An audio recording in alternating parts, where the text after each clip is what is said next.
अब ये क्या कर रही है यहाँ से जब ये गैस निकली थी एक वाष्प के रूप में निकलेगी, इसके रूप में वाष्प यानी कि हवा के रूप में। कंप्रेसर जब चलता है तो यहाँ से हवा, कंप्रेसर का काम हवा बनाना होता है ना, उस हवा के रूप में ये गैस यहाँ से चलेगी। जैसे इसके अंदर पहुँचेगी इसमें गर्मी पैदा शुरू हो जाएगी और वो वाष्प जो है वो लिक्विड में बदलना शुरू हो जाएगी। ठीक हो गया? वो वाष्प जो है लिक्विड में बदलना शुरू हो जाएगी। जब ये लिक्विड में बदलना शुरू हो गई तो सबसे पहले ऊपर की लाइन सबसे ज्यादा गर्म होगी, उससे अगली लाइन उससे थोड़ा सा कम होती चली जाएगी, उससे नीचे की लाइन है और कम होती जाएगी, उसके नीचे की लाइन और कम होती जाएगी, उसके नीचे की और कम हो जाएगी, यहाँ बहुत कम गर्मी मिलेगी। लेकिन क्या हो गया कि वाष्प जाते ही यहाँ लिक्विड में बदलना शुरू हो गई है और लिक्विड में बदलती हुई यहाँ पर क्या आ जाता है? फिल्टर। फिल्टर का मतलब क्या हो गया? फिल्टर का मतलब क्या हो गया? इस कंप्रेसर में ऑयल भी भरा हुआ है और इस कंप्रेसर में गैस भी भरी हुई है, ऑयल भी और गैस भी।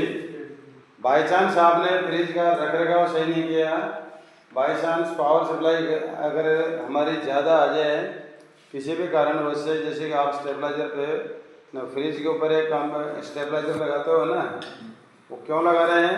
क्योंकि फ्रिज को power supply, fix power supply मिले, ज़्यादा पावर सप्लाई कम ज़्यादा उतार चढ़ाव नहीं होना चाहिए। उसी के लिए हम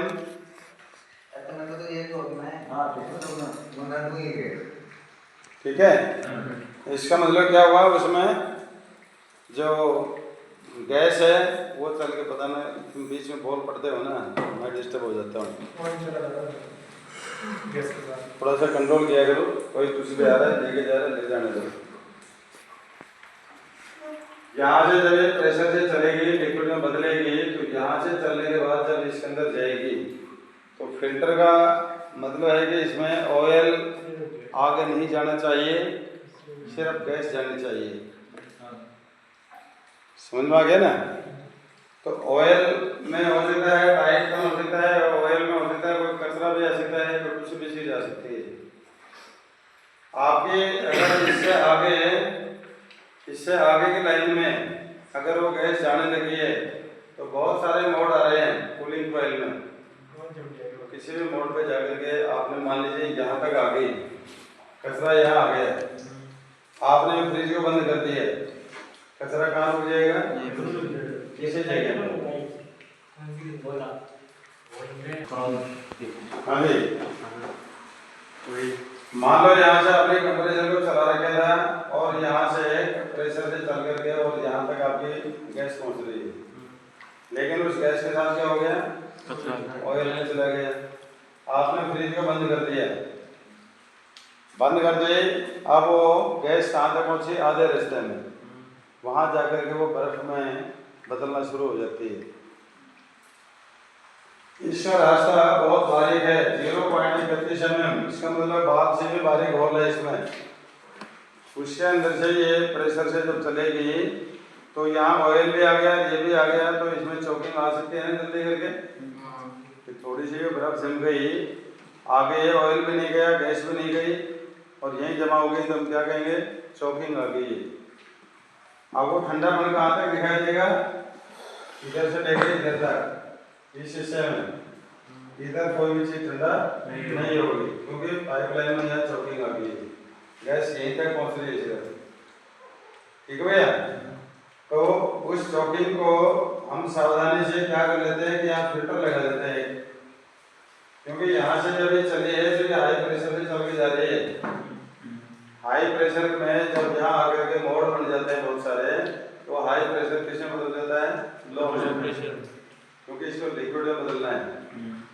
आपने गलती से कंप्रेसर फ्रिज जो रखा हुआ है इसका बैलेंस अगर ऐसे हो गया तो थोड़ा सा बैलेंस होते ही जो ऑयल इसमें एक लेवल में बह रहा था वो थोड़ा ऊपर भी उठ सकता है ना इस साइड से, तो उठेगा तो इस पाइपलाइन के सिरे के ऊपर ही आ जाएगा, पाइपलाइन के सिरे के ऊपर ही आ जाएगा।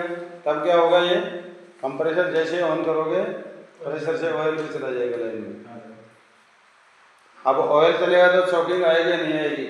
ये तो पता चलेगा ना क्लियर कि जहाँ भी पहुँच गया, जहाँ से इसको मोड़ तोड़ आने शुरू हो गए, वहाँ पर जाके इसमें दिक्कत आएगी। तो ये फिल्टर जो लगाया है ये सिर्फ गैस को बाहर जाने देता है, ऑयल जो अंदर से निकल के आ रहा है उसको बाहर नहीं जाने देगा।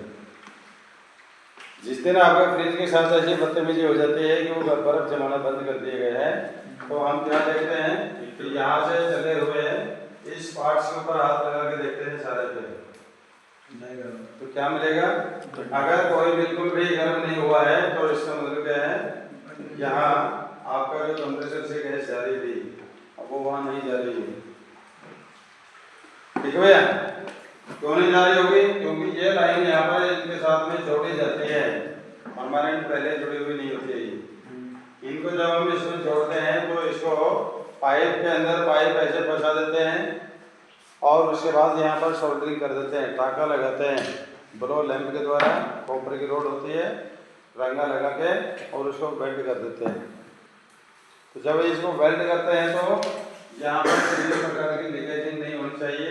अगर यहाँ पंचर हो जाती है, क्योंकि जब कोई चीज़ आगे नहीं जाएगी और इधर से प्रेशर पूरा मिलेगा तो पाइप फटेगा नहीं फटेगा? होता है ना। जैसे आपने घर में खेतों में आप पानी लेके जाते हो, प्लास्टिक पाइप आपने बिछाया हुआ है, गलती से पाइप कहीं मुड़ जाए तो पीछे का पाइप फटना शुरू हो जाता है, तो प्रेशर तेज आ रहा है। ठीक है भैया?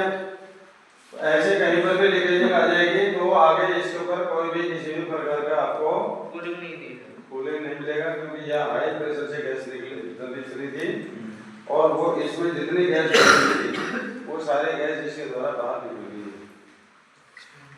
इसमें गैस आई तो ऑयल आया, तो जहाँ भी ये ऑयल मान लो इस जगह पर आपकी बॉडी के अंदर अगर ऑयल जैसा कहीं पड़ा हुआ दिखाई दे रहा है तो आपको समझना है कि लीकेजिंग यहाँ पर हुई है। ठीक है भैया?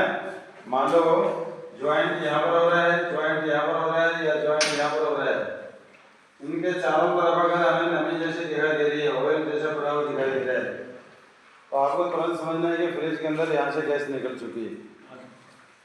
इस गैस को निकलने में सेकंडों से भी कम समय चाहिए, इतने देर में पूरी बाहर निकल जाती है। ऐसा नहीं है कि धीरे धीरे निकलेगी, बिल्कुल बाल के बराबर भी होल निकला तो आपके आंखों के पलक के ऊपर से नीचे कितनी देर में आती है, इतनी देर में पूरी गैस एक झटके में बाहर निकल जाएगी। इतना हेवी प्रेशर होता है यहाँ जो ये चलता है तो हमारा 250 पाउंड का प्रेशर होता है। 250 इससे डाउन प्रेशर होगा तो गैस फिर आगे जाना बंद कर देगी। ठीक है भैया? इसको बोलते हैं हेड प्रेशर, इसको बोलते हैं बैक प्रेशर।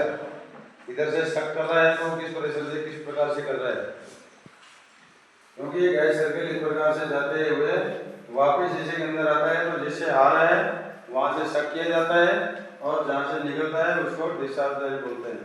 तो जब तक ये पाइपलाइन में कहीं से भी कोई चोकिंग नहीं है, कोई इसमें लीकेजिंग नहीं है, तब तक तो ये गैस सर्किल आपका लगातार चलता रहेगा, कभी भी फ्रिज में से गैस खत्म नहीं होती है। गैस खत्म कब होगी? कहीं भी लीकेज होगा।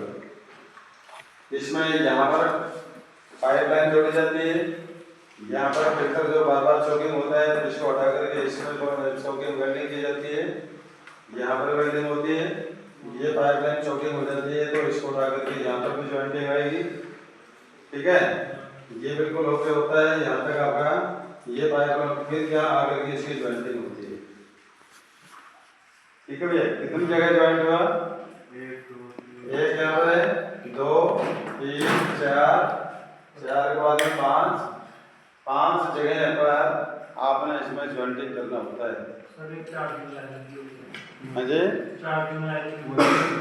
चार्जिंग लाइन तो आपने फर्स्ट में जब गैस कर रही थी उसी समय। हाँ भैया? इस चार्जिंग लाइन में हम जैसे ये मोटी पाइप निकल रही है और इसमें से एक पतला पाइप निकलेगा, यहाँ स्वेजिंग टूल्स लगा होगा, वो स्वेजिंग टूल से आपके 1 मीटर के अंदर ज्वाइंट होगा, ये मीटर होगा। ठीक है भैया? और इस मीटर में से 30 सॉकेट बंधा होगा, यहाँ आप पर आकर के आपका सिलेंडर जोड़ दिया जाएगा। ये वाल होता है, जब इसमें गैस डाली जाती है, गैस डाली जाती है तो इसमें इस वाल्व को हम हाथ में पकड़ के रखते हैं। जैसे ही सिलेंडर का वाल्व खोलेंगे वैसे आपने इस वाल्व को एक बार झटके से बस इतना करना है कि ऐसा खोला और बंद। इतने प्रेशर में ये कंप्रेसर जो है लगभग 400 ग्राम 500 ग्राम गैस को एक झटके में ले जाता है। ठीक भैया। तो इसमें जैसे आपने पहले राउंड में जैसे एक खोला और गैस आ गई, इसमें आपने वाल्व को पूरा टाइट बंद कर देना है। जितने भी आपने ज्वाइंट डाले हैं आपने साबुन का झाग बनाना है और कॉटन ले लेना है, साबुन के झाग में उसको भिगोएंगे।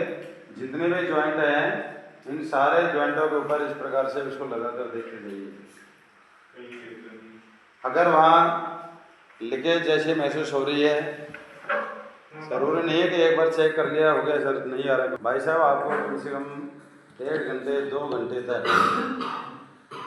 बार बार में क्योंकि आपने चालू छोड़ रखा है कंप्रेसर को, जब वो पूरी लाइन में जाता है ना गैस चलते जाती है तो यहाँ पर जितने भी ज्वाइंट होते हैं वहाँ पर लोड पड़ता है, किस्म का लोड पड़ता है तो ज्वाइंट हो सकता है 2 मिनट बाद में, 5 मिनट बाद में, आधा घंटा बाद में ज्वाइंट खुल भी सकता है। तो आपने साबुन के झाग से बार बार उसको ये कोशिश करना है। फिर उसके बाद में जब आप पूरी गैस डाल के उसको सोच लेते हैं कि फाइनल हो गया, तब भी आपने सिलेंडर को नहीं खोलना है, वाल्व को नहीं खोलना है और इसको 1 दिन के लिए उस पर लगा हुआ छोड़े हुए रखना है। 24 घंटे में भी लीकेजिंग आ सकती है, कभी पावर ज़्यादा आ जाएगी, कभी गैस का रुकावट भी आ सकती है। हो सकता है नहीं भाई, जब आपने फर्स्ट में रिपेयरिंग किया है तो उस समय कुछ भी हो सकता है।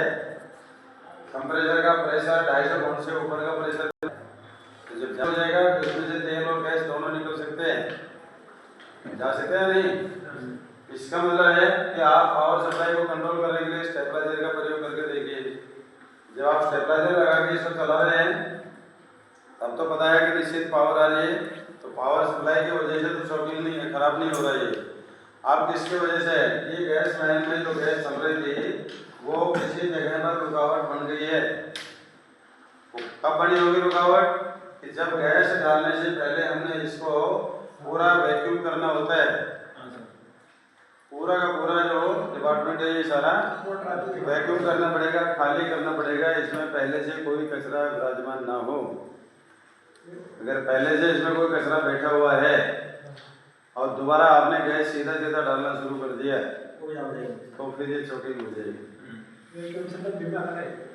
वैक्यूम का मतलब होता है फ्लैश करना, पूरी हवा एकदम क्या इसके जो वैक्यूम का मोटर आती चले